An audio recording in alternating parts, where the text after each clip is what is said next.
It seems your beliefs on risk are pretty different.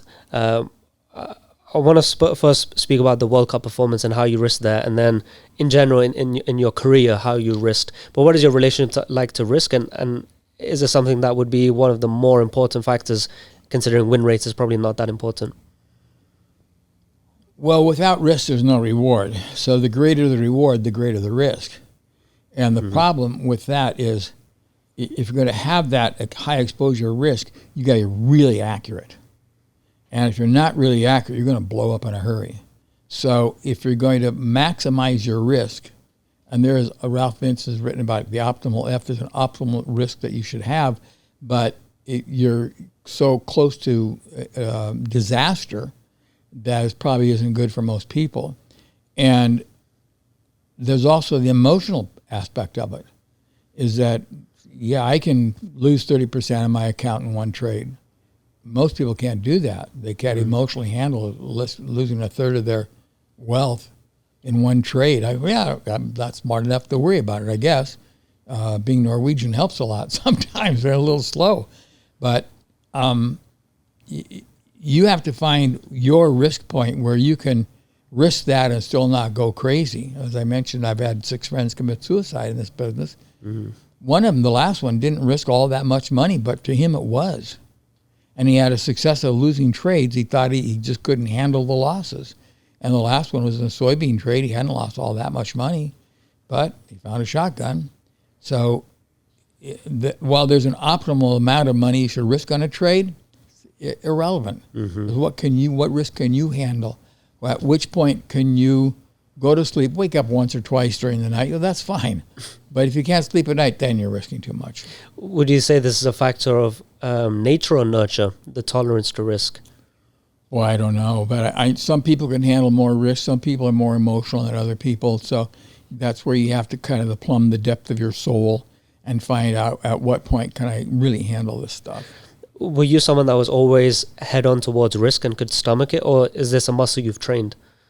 Well, I don't know if it's like you can stomach it. It's like some of us have so much belief in that things will work out. Optimism, God will prevail, whatever. So I've been in a lot of problems in my life, but I've never worried about it. Mm-hmm. I'll get out of this.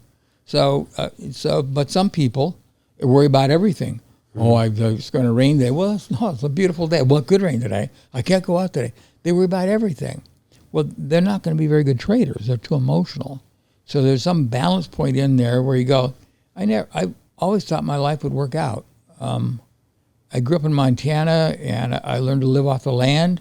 I mean, I could walk out in Montana and live the rest of my life in a cave someplace. I know how to survive living off the land. So ultimately, I don't have any fear of life. There's no fear of, I die, whatever, okay. But I can survive. A country boy can survive.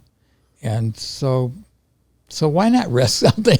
Let's see what happens here. There's beauty in the irony that the more willing you are to go back to zero, the more likely it works out, because then you can actually stomach the risk and see and hold trades for long enough to see them to their potential. Yeah, I think as I've gotten older now that I'm 83, I don't risk as much as I used to. I don't have to risk as much as I used to. And I don't have the energy. I saw Frank Sinatra's last concert. He wasn't that good. I saw Muhammad Ali's last fight. It wasn't that good.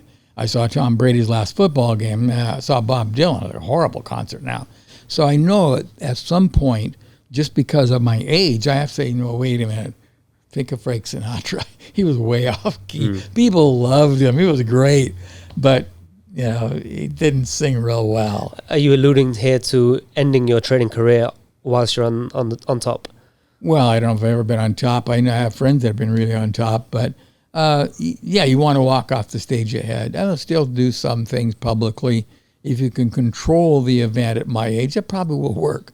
But to just keep trying to just pedal to the metal all the time, I don't have the fire. I don't have the burn anymore. You got to have a real burn to do this stuff. The reason I say this is because I watched an interview of yours about a year ago with Jason Shapiro, and you were mentioning that maybe this is the year that you will retire. Yeah, I've been trying to retire for a long time. I first tried when I was 30. I made $1 million trading. Oh, great. Tried to retire. After about 4 weeks, I had a nice cabin in Montana. I went out fishing every day. Finally, the fish go, "Oh, you caught me yesterday. Put me back." It was like, okay, catch a fish, put it back. I was like, I got bored. What else am I going to do? Mm-hmm. And kind of now, I pulled way back. I was like, well, I don't garden, I don't build things. All I know is how to trade. So I still need some involvement in it, but the pressures, from 1962 forward, every day of my life has been about the markets, up, down. And there are pressures to that. Is this a now intellectual thing or a challenge, or is it still the monetary side? Well, money always matters. You never have enough money. I was flying back from London one time with a lady who was a housekeeper for the Rothschilds. And we were talking, we were first class, of course, and she said, Rothschild, and I said, oh, wow.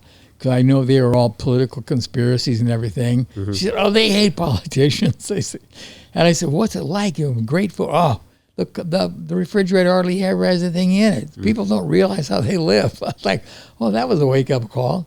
I have a friend who's very incredibly wealthy, a multi-billionaire. He's still trying to make money. At some point, I said, you know what? I'm happy where I am.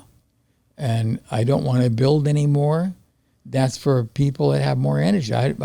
My desires right now, figure out more about how the markets really work in terms of cycles and maybe some trend stuff I'm working on.